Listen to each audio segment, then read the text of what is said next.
ஓம் சாந்தி. B.K. Surajbhai அவர்களின் தாரணை வகுப்பு, மார்ச் 23, 2025. நமது பிறவி மிக உயர்ந்த காரியங்களை செய்வதற்காகவே ஏற்பட்டிருக்கின்றது. நாம் இந்த பூமியில் பகவானோடு அவதரித்திருக்கின்றோம். நாம் அவதார புருஷர்கள் என்பது நமக்கு நினைவிருக்குமானால் நமது உயர்ந்த காரியங்கள் நமக்கு நினைவிலிருக்கும். ஒரு சிவ தந்தை அவதாரம் எடுத்து யுகத்தையே மாற்றிவிடுகின்றார். மகான் ஆத்மாக்களாகிய நாம், தேர்ந்தெடுக்கப்பட்ட ஆத்மாக்களாகிய நாம் இந்த நல்ல உணர்வில் நிலைத்திருப்போம். நான் அவதாரமாவேன். நான் இந்த உடலில் அவதரித்திருக்கக்கூடிய ஆத்மா ஆவேன். மேலும் நான் இந்த உலகில் தூய்மை, தன்மை, சுகம், அமைதி நிறைந்த சாம்ராஜ்யத்தை படைப்பதற்காகவே அவதரித்திருக்கின்றேன்.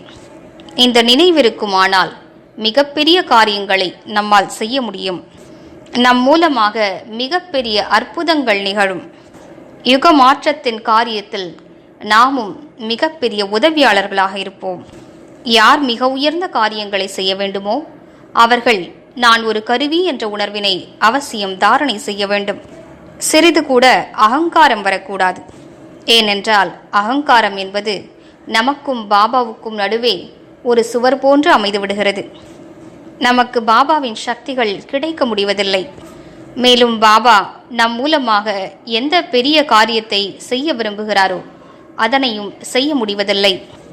எனவே நான் என்ற அகங்காரத்தினை மிகப்பெரிய தடையாக நினைத்து அதனை அழித்துவிட வேண்டும்.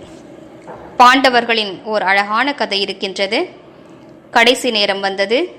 பாண்டவர்கள் சொர்க்கத்திற்கு செல்வதற்கு முன்னால் நடந்த சம்பவம். யுதிஷ்டிரருக்கு தோன்றியது, தனது தர்மத்தின் சக்தி, நியாயத்தின் சக்தி என்று தன்னிடமிருந்த அனைத்து சக்திகளும் இல்லாததை போன்ற உணர்வு ஏற்பட்டது. பீமனுக்கு தனது பலம் எங்கே சென்று விட்டது என்று தோன்றியது. அங்கே வரக்கூடிய பாதையில் அர்ஜுனனிடம் காட்டுவாசிகள் கொள்ளையடித்து விட்டார்கள். உடனே யுதிஷ்டிரர் தூதுவரை அனுப்பினார். உடனடியாக சென்று ஸ்ரீ கிருஷ்ணரை அழைத்து வா என்றார். பல அபசகுனங்கள் நிகழ்ந்தன. தூதுவர் வேகமாக சென்றார். சிறிது நாட்களிலேயே திரும்பி வந்தார். அவர் எடுத்து வந்த செய்தி, ஸ்ரீகிருஷ்ணர் இப்போது இவ்வுலகில் இல்லை, அவர் பிரம்மலோகம் சென்று விட்டார் என்றார். இதனை கேள்விப்பட்டதுமே பாண்டவர்கள் உணர்ந்தார்கள். அவர்களிடம் அதுவரையிலும் இயங்கிக் கொண்டிருந்த சக்தி அவர்களுடையதல்ல, அவை ஈஸ்வரிய சக்திகளாகும். எதுவரை அவை அவர்களோடு இருந்தனவோ அவர்கள் மகாவீரர்களாக, மகாபலியாக, தர்மராஜராக, உயர்ந்த வில்வீரராக இருந்தனர். இப்போது அந்த சக்திகள் சென்றுவிட்டன. பாண்டவர்கள் வெறுமை அடைந்ததாக உணர்ந்தார்கள். பின்னர் அவர்களும் சொர்க்கத்திற்கு செல்ல வேண்டும் என்று முடிவெடுத்தார்கள். இந்த விஷயம் நம்முடைய விஷயமே ஆகும். பாபா வந்து தனது சக்திகள் அனைத்தையும் நமக்கு வழங்கியிருக்கின்றார். அவரது சக்திகளின் மூலமாகவே பாபாவின் இந்த உயர்ந்த காரியத்தை நாம் நிறைவேற்றி கொண்டிருக்கின்றோம். எந்த நாள் அவர் தனது சக்திகளை நம்மிடமிருந்து விலக்கிக் கொள்வாரோ அப்போது நாம் வெறுமையாகவே உணர்வோம். எனவே நான் என்ற உணர்விற்கு எங்குமே இடமளிக்கலாகாது. ஏனென்றால் நான் என்ற உணர்வு வந்ததுமே தந்தையின் சக்திகள் நம்மிடமிருந்து விலகிவிடுகின்றன. அவரது வரங்கள், அவரது ஆசிகள் நம்மிடமிருந்து பிரிந்து விடுகின்றன. நாம் வெறுமையானவர்களாக, தனியானவர்களாக ஆகிவிடுகின்றோம். எனவே மிகுந்த கவனம் செலுத்துவோம்.